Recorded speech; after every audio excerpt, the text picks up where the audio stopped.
أعوذ بالله من الشيطان الرجيم.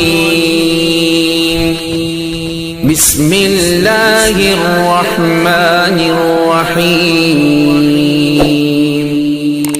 ولتكن منكم أمة يدعون إلى الخير ويأمرون بالمعروف وينهون عن المنكر وأولئك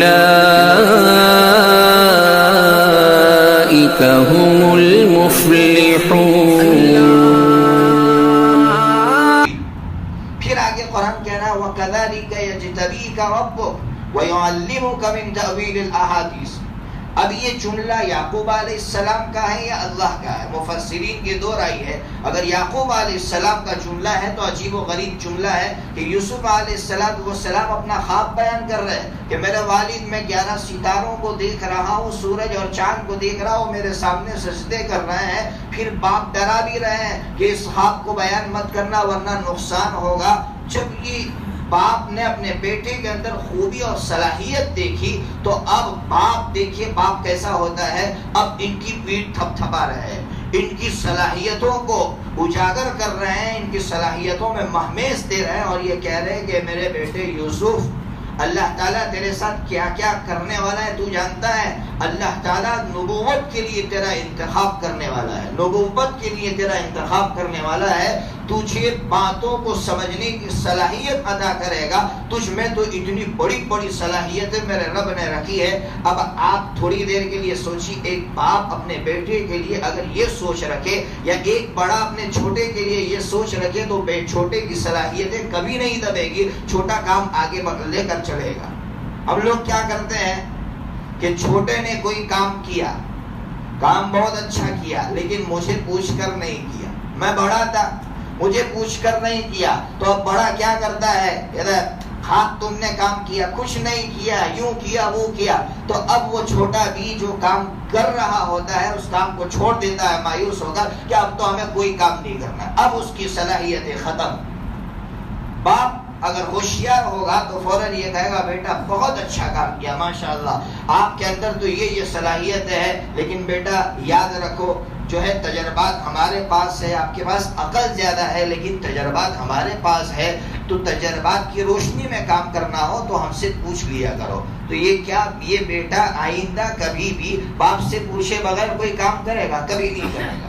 لیکن ہمارے یہاں معاملہ الٹا ہے، ہم لوگ ڈانٹ ڈپٹ سے کام لیتے ہیں، ڈانٹ ڈپٹ سے کام نہ لے. یوسف علیہ السلام کا کمال دیکھیے، جب باپ نے یہ کہا کہ بیٹا یہ خواب بیان مت کرنا.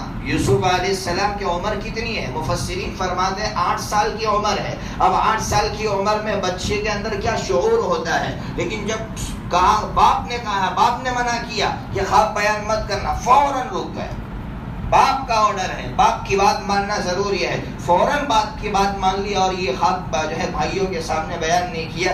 نوجوان بیٹھے ہوئے ہیں، ظاہر بات ہے یوسف علیہ السلام کے اندر تو شعور نہیں تھا. 8 سال کی عمر ہے، ہمارے اندر تو 15-20 سال کی عمر ہوتی ہے، ہماری 25 سال کی عمر ہوتی ہے. باپ منع کرتا ہے لیکن ہم سننے کے لیے تیار نہیں ہیں. باپ کہہ رہا ہے بیٹا یہ کام مت کرنا، میں کہہ رہا ہوں، میں تجربات کی روشنی میں کہہ رہا ہوں، لیکن بیٹا ماننے کے لیے تیار نہیں ہوتا. پھر جب گڈھے میں گرتا ہے تب باپ کے پاس آتا ہے اور کہتا ہے باپ آپ نے صحیح کہا تھا. تو بہرحال یہ خلاصہ میں نے وہ جو ہے ان الشیطان للانسان عدو مبین وکذالک یجتبیک ربک، آخری آیت تک میں نے جو ہے اس آیت کی تفسیر سنائی. اب آگے بھائیوں کا جو اقدام ہے، بھائیوں نے جو کام شروع کیا، بھائیوں نے دیکھا کہ اب یہ یوسف کی طرف توجہ میرے باپ کی زیادہ ہے، اس روڑے کو ہٹانے کی ضرورت ہے. اس روڑے کو ہٹانے کے لیے کوئی پلان بنایا جائے. تو پلان بنایا جا رہا ہے. کیا پلان بنا رہے ہیں؟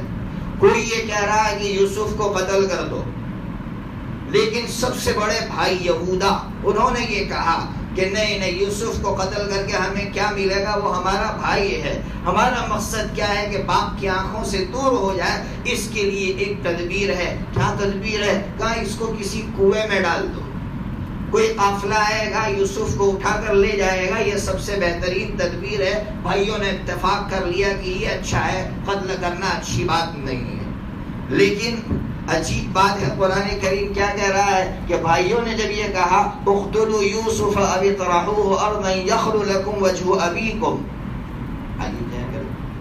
وتکونوا من بعدہ قوما صالحین، عجیب آیت ہے۔ بھائی کیا کہہ رہا ہے کہ یوسف کو قتل کر دو یا پھر اس کو کسی دور جگہ میں ڈال دو تو باپ کا جو ہے ذہن تمہارے لیے خالی ہو جائے گا، پھر کیا کریں گے؟ چونکہ گناہ کیا ہے نا، پھر بعد میں توبہ کریں گے، بعد میں بیٹھ کر توبہ کر لیں گے، وَتَكُونُوا مِن بَعْدِي قَوْمًا صَالِحِينَ، پھر نیک لوگوں میں سے ہو جائیں گے۔ شیطان کتنا ہوشیار ہے، آپ اندازہ لگائیے، شیطان کہہ رہا ہے کر لو جو کرنا ہو، بعد میں توبہ کر لیں گے، موقع تو ملنے والا ہے، جب موقع ملے گا تو توبہ کر لیں گے۔ یہ شیطان کا خطرناک حملہ ہوتا ہے، انبیاء علیہ السلام کی اولاد کو نہیں چھوڑ رہا ہے، یعقوب علیہ السلام کی اولاد ہے ان کو نہیں چھوڑ رہا ہے، اور ان سے یہ کہلوا رہا کہ ابھی تو قتل کر دو، گناہ کر لو، بعد میں توبہ کر لیں گے۔ حالانکہ کس کو معلوم ہے کہ موت کب آنے والی ہے، میں جو غلط کام کر رہا ہوں اس غلط کام کی توبہ کا مجھے موقع ملے گا بھی کہ نہیں ملے گا۔ اس لیے میرے بھائیو یہ شیطان کا حملہ ہے، اس سے بچنا چاہیے۔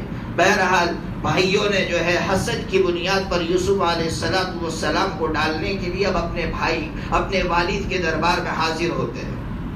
اب یہاں درمیان میں ایک بات سمجھیے، حسد، جلن، کسی سے جلن رکھنا کتنی خطرناک چیز ہے۔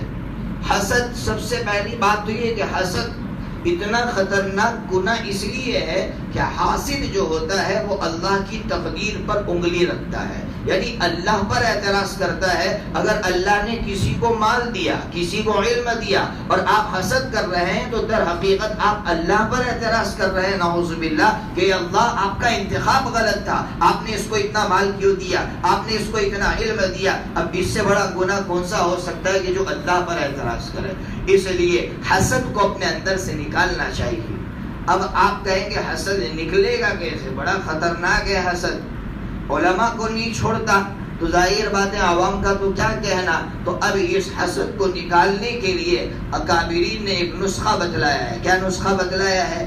آپ کو جس سے حسد ہو گیا ہے اس کے لیے آپ دعا کیجیے، 40 دن تک مسلسل آپ دعا کیجئے، پھر دیکھیے حسد خود بخود ختم ہو جائے گا۔ آپ اس پر تجربہ کر کے دیکھ لیجئے۔ اکابرین نے جو نسخہ بتلایا ہے، عجیب و غریب نسخہ بتلایا ہے۔ مال کے سلسلے میں حسد ہو جاتا ہے، میرا بھائی مجھ سے آگے بڑھ رہا ہے، تو اب اس سے بچنے کا ایک ہی راستہ، آپ اپنے بھائی کے لیے دعا کیجئے کہ اللہ آپ نے اس کو مال دیا ہے، اللہ آپ اس کو اچھائیوں کے ساتھ رکھیے اور مجھے بھی اللہ تعالیٰ خیر عطا فرمائیے، بھلائیاں عطا فرمائے۔ آپ دعا مانگنا شروع کیجئے، آپ کے دل سے حسد نکلنا شروع ہو جائے گا۔ لیکن اگر پھر بھی کوئی نہیں سنبھلا اور حسد کرتا رہا تو پھر یاد رکھنا، بہت سی مرتبہ میں یہ سمجھتا ہوں کہ یہ جس سے میں حسد کر رہا ہوں اس کو میں گرا رہا ہوں، وہ گرا رہا نہیں ہوتا ہے، اپنے ہی ہاتھوں ترقی کی پہلی سیڑھی پر بٹھا رہا ہوتا ہے۔